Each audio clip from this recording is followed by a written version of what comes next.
Khilaf E-Media, most trusted channel. देखिए, welfare party भी कांग्रेस का समर्थन कर रही है, जो भारत को इस्लामिक स्टेट बनाना चाहते हैं।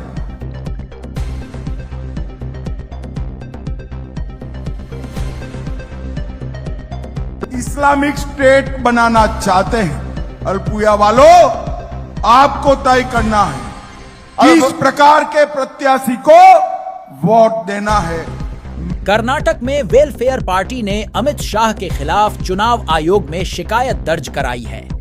Bengaluru welfare party of India के प्रदेश अध्यक्ष ताहिर हुसैन ने कहा कि राज्य के मुख्य चुनाव अधिकारी मनोज कुमार मीना से संपर्क किया गया और गृह मंत्री अमित शाह के खिलाफ बीजेपी के चुनाव अभियान में वेलफेयर पार्टी ऑफ इंडिया के खिलाफ अपमानजनक बयान देने पर शिकायत दर्ज कराई गई। रिटर्निंग ऑफिसर से मुलाकात के बाद मीडिया से बात करते हुए ताहिर हुसैन ने कहा कि अमित शाह ने वेलफेयर पार्टी पर देश में इस्लामिक राज्य बनाने की कोशिश का झूठा आरोप लगाया है। वेलफेयर पार्टी चुनाव आयोग के साथ आधिकारिक तौर पर पंजीकृत पार्टी है और पिछले 13 वर्षों से संवैधानिक रूप से सेवा कर रही है।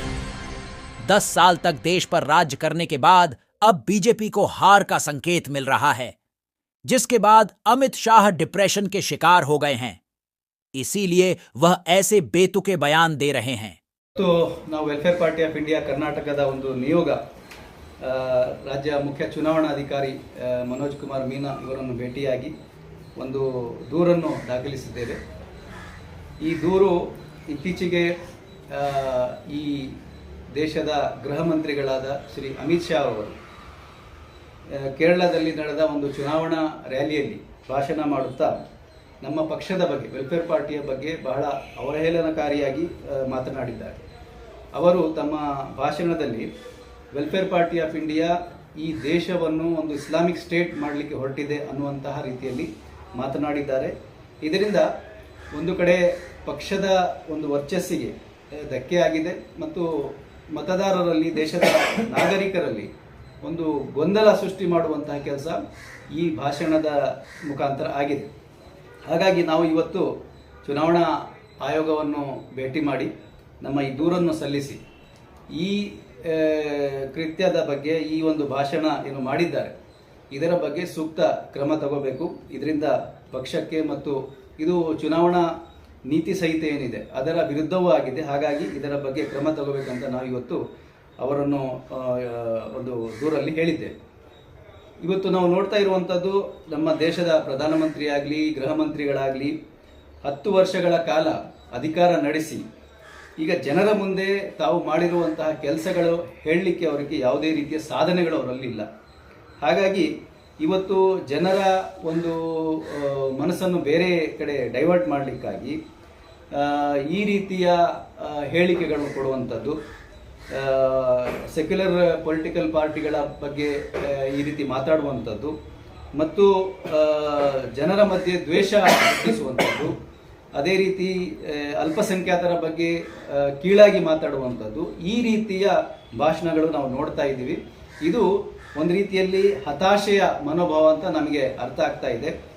ಬಹುಶಃ ಅವರಿಗೆ ಈ ಚುನಾವಣೆಯಲ್ಲಿ ಒಂದು ಸರಿಯಾದ ಫಲಿತಾಂಶ ಸಿಗ್ತಾ ಇಲ್ಲ ಅನ್ನುವಂತಹ ಒಂದು ಸಂದೇಶ ಅವರಿಗೆ ಗೊತ್ತಾಗಿದೆ, ಜನರ ಭಾವನೆಗಳು ಬಹುಶಃ ಅವರಿಗೆ ಅರ್ಥ ಆಗಿದೆ।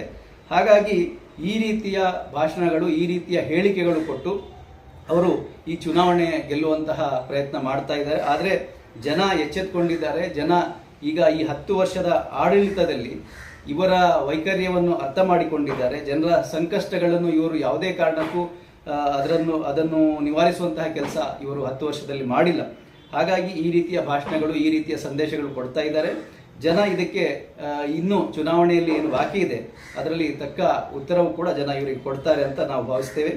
ಇವತ್ತಿನ ಈ ನಿಯೋಗದಲ್ಲಿ ಏನು ಕರ್ನಾಟಕದ ವೆಲ್ಫೇರ್ ಪಾರ್ಟಿಯ ನಿಯೋಗದಲ್ಲಿ ನಮ್ಮ ಜೊತೆ ವೆಲ್ಫೇರ್ ಪಾರ್ಟಿ ಆಫ್ ಇಂಡಿಯಾ ಇದರ ಉಪಾಧ್ಯಕ್ಷರಾದ ಹಬೀಬುಲ್ಲಾ ಖಾನ್ ಅವರು, ಅದೇ ರೀತಿ ನಮ್ಮ ಪಕ್ಷದ ಪ್ರಧಾನ ಕಾರ್ಯದರ್ಶಿಗಳಾದ ರಿಯಾಸ್ ಅಹಮದ್ ರವರು, ಹಾಗೆ ನಮ್ಮ ಪಕ್ಷದ ಮುಖಂಡರಾದ ಪ್ರಭಾಕರ್ ಅವರು ನಮ್ಮ ಜೊತೆ ಇದ್ದರು।